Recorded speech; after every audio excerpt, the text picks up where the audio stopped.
O'er the ramparts we watched were so gallantly streaming, and the rockets' red glare, the bombs bursting in air, gave proof through the night that our flag was still there. Oh, say does that star-spangled banner yet wave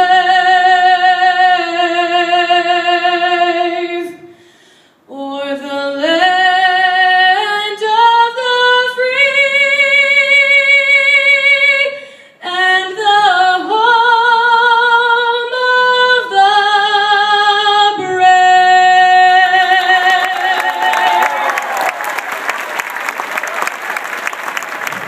1967 borders would force Israel to be only 9 miles wide in some areas.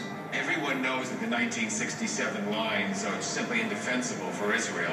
Putting only 9 miles between innocent Israelis and terrorists, just standing on the other side of the border, launching rockets and missiles at them.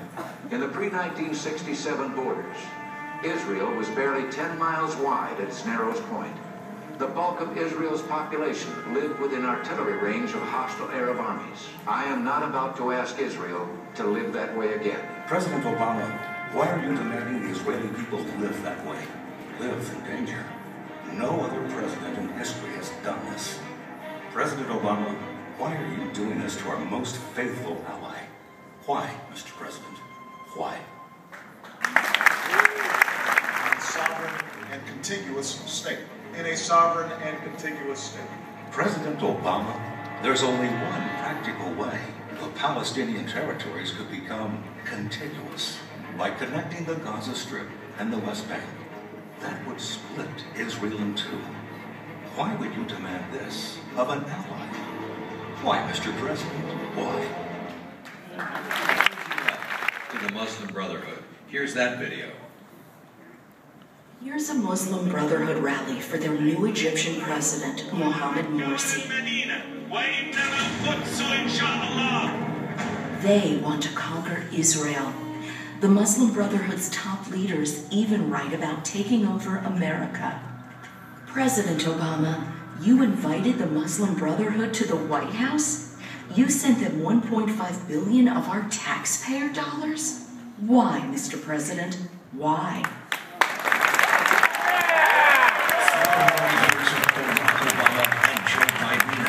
Or a fresh start.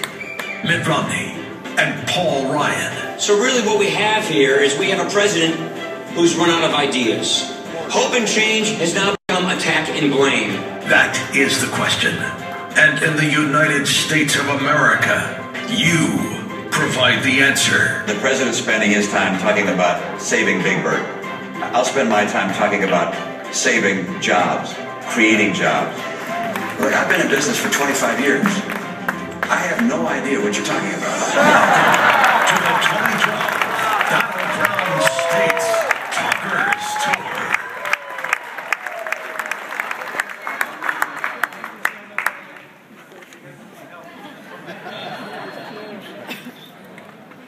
You all know that Jon is an Oscar winner for his role in the film Coming Home. He was on top of that nominated 3 other times for an Oscar. He's performed dozens of roles with an extraordinary range. I want to talk about a range. How about from Pope John Paul to Howard Cosell?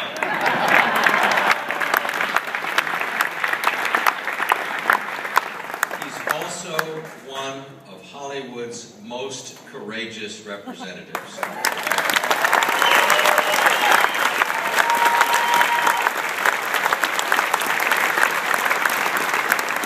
He lives in a hostile environment, and he is fearless and compelling in the way he presents conservative values in that environment. Jon Voight.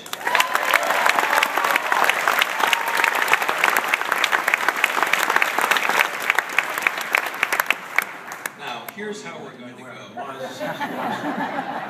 Because I didn't see Hugh anywhere. I passed him, and then I realized that they're separating us. You know, this is almost a mano a mano. You know what I mean? We're almost in competition with our friends on the other side. It's a very disturbing feeling, I must tell you. But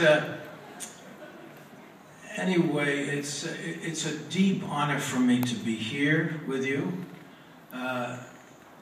And it's been my deep honor this week to be with my heroes. These great fellows of talk radio have been our lifeline. And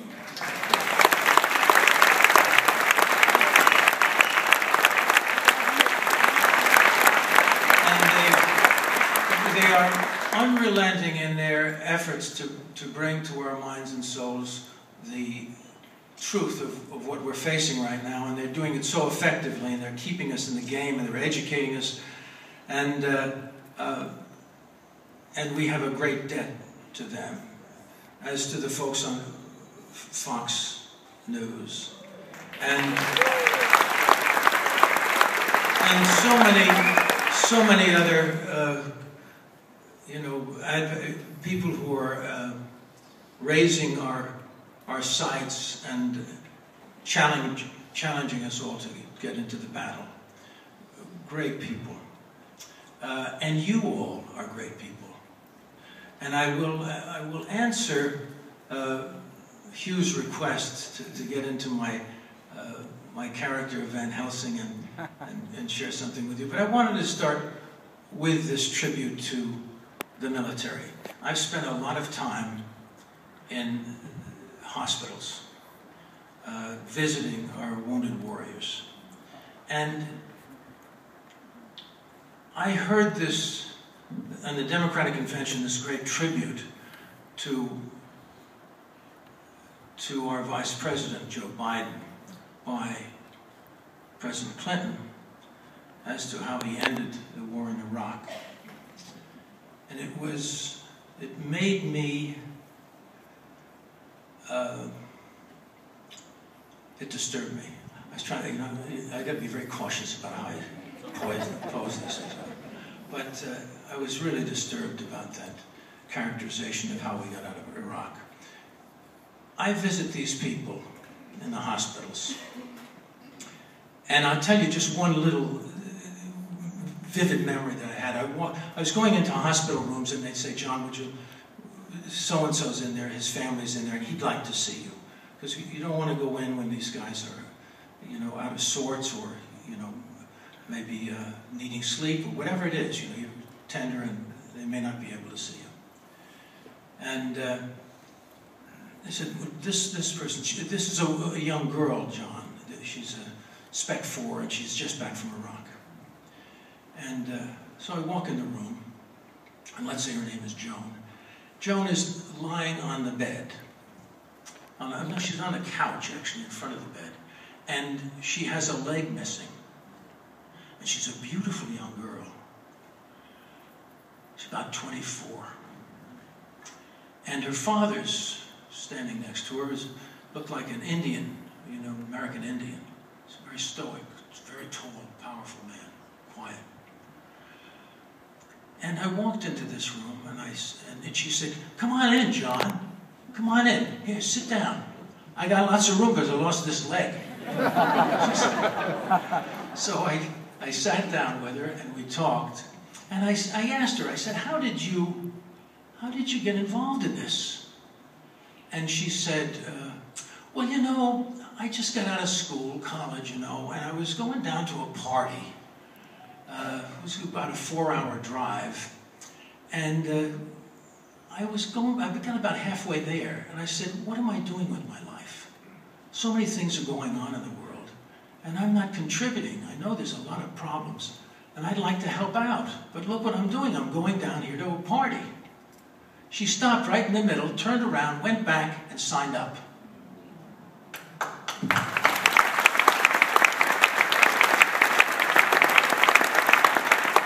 Now, I know that this is a vocation like any other. These people feel a calling. Not everybody. Some people are going in there just to get some education toward a career that, will help them when they come out. Some people are a little idle and they don't know what to do with their lives. Maybe I'll spend a couple of years in service, pick up some money. There's that. But for many, this is their calling. And they know exactly what they're doing. Now, I have to say that it makes me heartsick to sit there in these hospitals with these young soldiers, missing limbs, sometimes blinded, and they ask themselves, has all this been in vain? When they see Obama pull the troops out of Iraq and leave this a haven for our enemies in the way he did it. As far as I'm concerned, he has turned Iraq over to our enemies on a platter.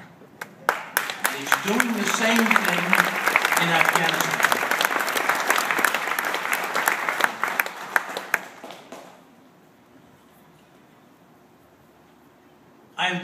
I did this. Now, switch gears a little bit. And who took that responsibility? Biden. Joe Biden.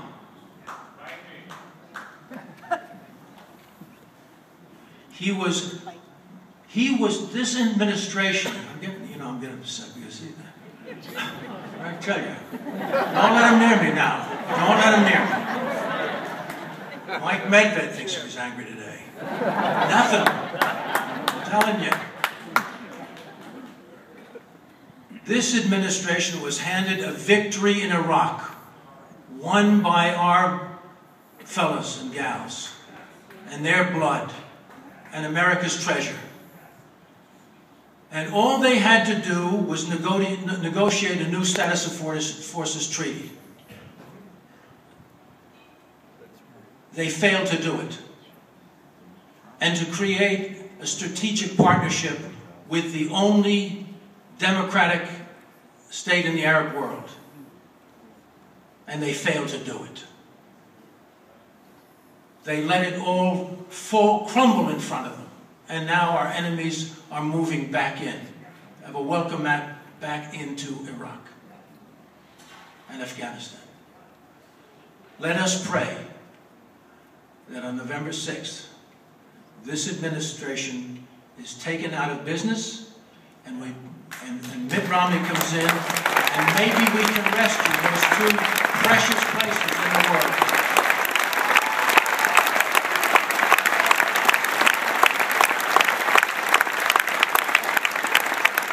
And now to just answer Hugh's request, I'm sorry for taking, Dennis, I'm sorry for taking this much time. But because I'm telling you, these guys, listening to these guys, being with these guys, have been a tremendous treasure for me because I don't have to pull off the road to make notes. I'm here, I'm right here. Anyway, I did this movie very recently, and it was a Dracula picture, you see. And I'm pardoned for doing it because when I was a young kid, I used to go to all these movies and get excited about them. So I got a chance to play Van Helsing. And I got a chance to say phrases like this on camera. You don't want to be alone when the undead return.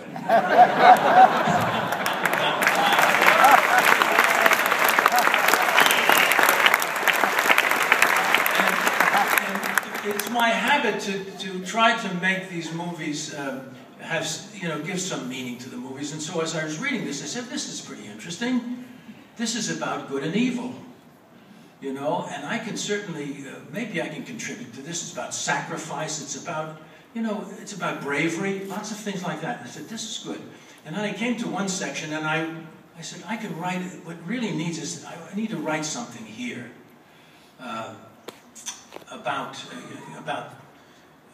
this battle and the people who take it on. So I composed it. Now, in this scene, I'm in a tavern and I'm talking to a demon slayer. you see.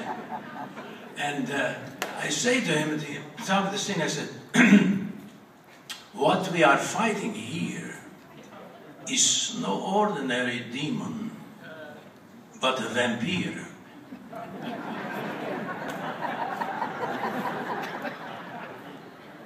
Lord Dracula is as strong as 100 men, and as cunning as he is strong.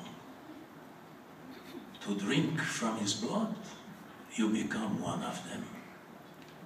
Then I go through this.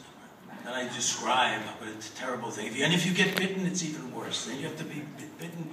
You just pray for a quick death and all of this. And then I turn to the demon slayer. I say to the demon slayer, these words, I say, so, my warrior friend, now that I have told you all of this, is this danger a price you are willing to pay? And he says, I do not fear it. And then I say to a couple of my disciples there, young people, I say, pay attention, young ones. Because I'm impressed with his courage, this man. And I say, throughout history, whenever barbaric poisons have taken hold and evil seems poised to flood the earth, heroes have always risen up, willing even to sacrifice themselves that future generations may have the opportunity to seek peace. These heroes are from God himself.